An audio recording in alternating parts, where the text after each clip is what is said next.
senior दोस्तन के वठी विया साईं मोहम्मद रफी जरवार ते हलियो सब शौते गई उन सां ॻाल्हाए मूंखे चयो बाबा ठीकु हले तो इलेक्शन में चई ठीकु आहे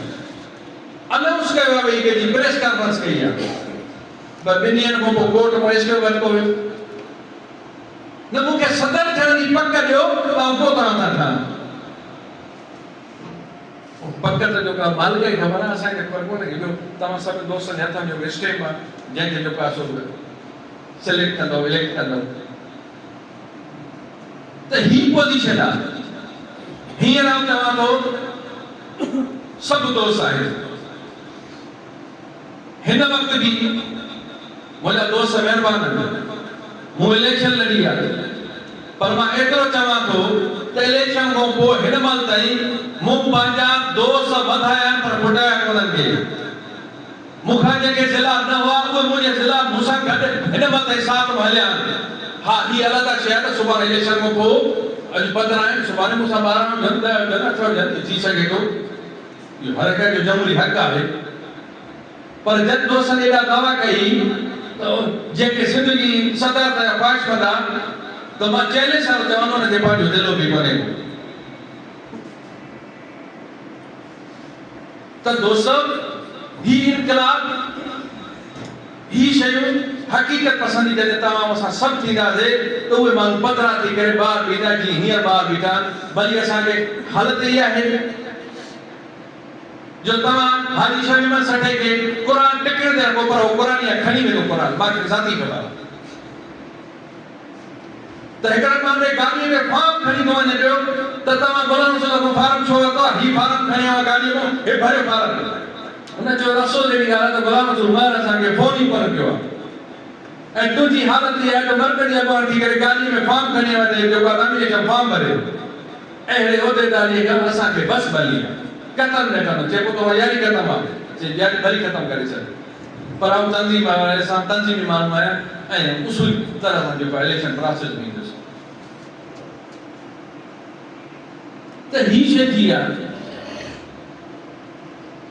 असां गेले खणी था वञूं कोर्टनि में माण्हुनि खे इंडस्ट्री डिपार्टमेंट में खणी था वञूं सभु जॻह ते खणी था वञूं त ईअं तंज़ीम न बचंदी जॾहिं तव्हां असां सभिनि खे इन शइ जे खिलाफ़ गॾिजी करे बीहणो पवंदो वो चाहे गुलाम रसूल ग़लति हुजे त हुनजो मुआसिरो कयो पर जेकॾहिं ॿियो आहे त उन सां जेको आहे सही शइ कयो मां अॼु बि चवां थो जंहिंजो हाजी साहब बि शायदि आहे साईं रफ़ीक जरवार बि शायदि आहे मूं उन्हनि खे चयो त तव्हां मालिक जीअं बहितरी थिए तव्हां करे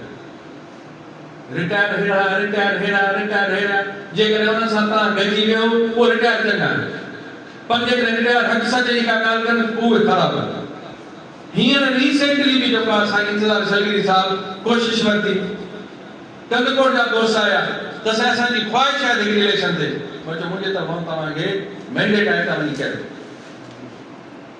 पर क्राइटेरिया हीअ आहे त जन दोस्तनि भॼी डुकी पंहिंजा पैनल ठाहिया आहिनि त घटि में घटि उन्हनि खे डिस्टर्ब न कयो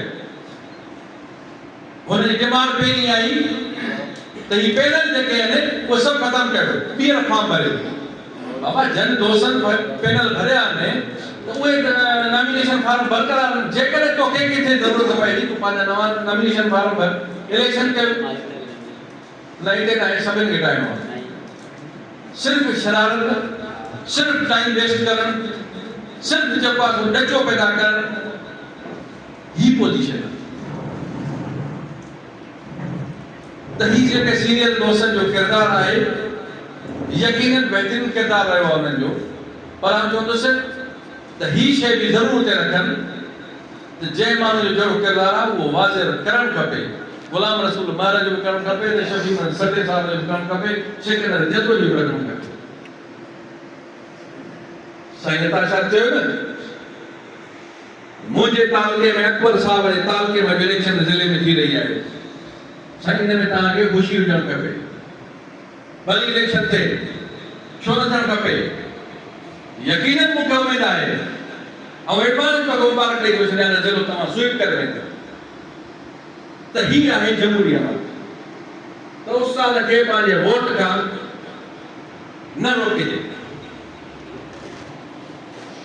असां त हमेशह कोशिश कई आहे सभिनि दोस्तनि कयो आहे बाबा तव्हां चयो इलेक्शन प्रोसेस में अचो सो मुंहिंजी वॾी बि गुज़ारिश आहे उन सभिनि दोस्तनि खे मूंखे बेहद अफ़सोस बि थिए थो तमामु हिकिड़ो सीनियर साईं मोहम्मद इब्राहिम वजीर साहब जे झोली ठही आहे मूंखे हिन जी झोलीअ जो बि एतिराम आहे ऐं चवां थो हे सभु दोस्त असांजे लाइ क़ाबिल एतिराम वेठा अचो चओ इलेक्शन में इलेक्शन थी वई आहे पर कोन ईंदा जन माण्हुनि खे उहिदे जी हवस आहे उहो कतन बि न ईंदो तव्हांजे कंहिं ॻाल्हि में हा इहा यकीन ॾियण ॾियारो पक ॾियारायो त तोखे मरकज़ी सदर कंदासीं तोखे डिवीज़न सदर कंदासीं तोखे ज़िले जो सदर कंदासीं यकीन ॾियारायो त तव्हां पंहिंजो पाण डिॿी आहे पर इहा शइ आहे त बाबा जेको साल वोट करे या जेके दोस्त फ़ैसिलो करे ऐं जेका बहितरी लाइ का शइ कनि उन ते कोन बीहंदा छो लिहाज़ा तव्हां जितां मिली वेठी आहियो मुंहिंजा तक़रीबन बहितरीन दोस्त ऐं बि जेको आहे सो 93 खां पेटियल तंज़ीम में आहियां 99 खां सिंध जे वर्किंग कमेटीअ जो 1999 खां सिंध जे वर्किंग कमेटीअ जो ऐं मेंबर रहियो आहियां मां 1999 खां जेकॾहिं पेटियल में आहियां ज़िले जी सदार ज़मानी आहे त मूं हिन महिल ताईं जेको आहे हिकिड़ी इलेक्शन बि मूं लूज़ न कई आहे पंहिंजे ज़िले जे अंदरि यकीनन जेको आहे सो पंहिंजो ही मुंहिंजो मैंडेट आहे त छो न जेको आहे दोस्त इहा शइ कनि बहरहाल मुंहिंजी मैसेज त उन सभिनि दोस्तनि खे गुज़ारिश हूंदी त बाबा ही जमहूरी अमल आहे कंहिंखे बि हिन में रंज रुसामो न थियणु खपे जेकॾहिं को दोस्त इलेक्शन करे थो इलेक्शन लड़े थो